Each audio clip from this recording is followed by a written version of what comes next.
আসসালামু আলাইকুম viewers, Microsoft word part 4 এ সবাইকে স্বাগত জানাচ্ছি।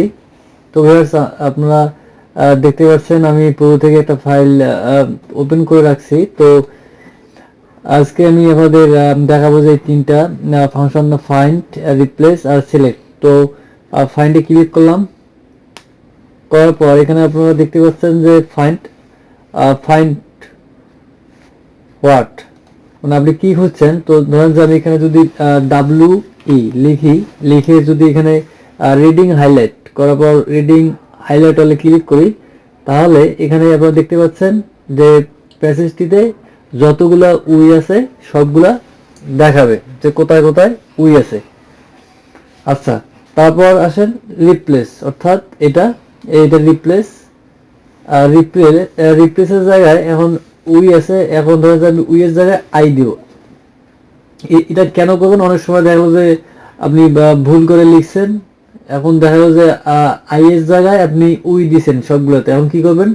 জাস্ট এক ক্লিকেই সবগুলো চেঞ্জ হয়ে যাবে, এখানে উই থাকবে। আর রিপ্লেস উইথ, আপনি যেটা চেঞ্জ করবেন বা যেটা আপনি দিবেন সেটা এখানে লিখে দেবেন। এখানে আমি আই দিলাম, লেখার পর তারপর রিপ্লেস অল করলে সবগুলো হবে, আর রিপ্লেস করলে প্রথমটা হবে। তো যাই হোক, আমি সবগুলো করব রিপ্লেস অল। তো এখানে ছিল কয়টা? এখানে 4টে ছিল।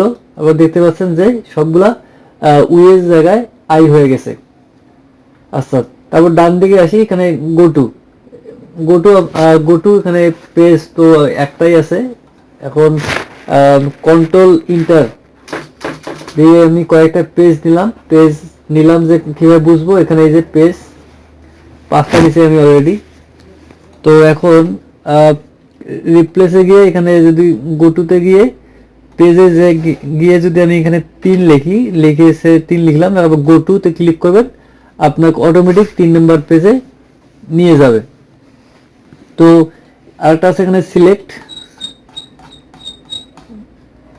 এটা কন্ট্রোল এ দিয়েও করা যায় কিবোর্ড থেকে, অথবা এখান থেকেও করতে পারেন, সিলেক্ট অল।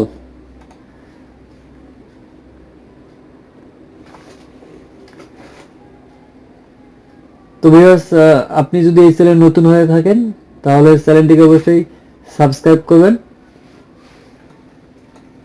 ধন্যবাদ সবাইকে।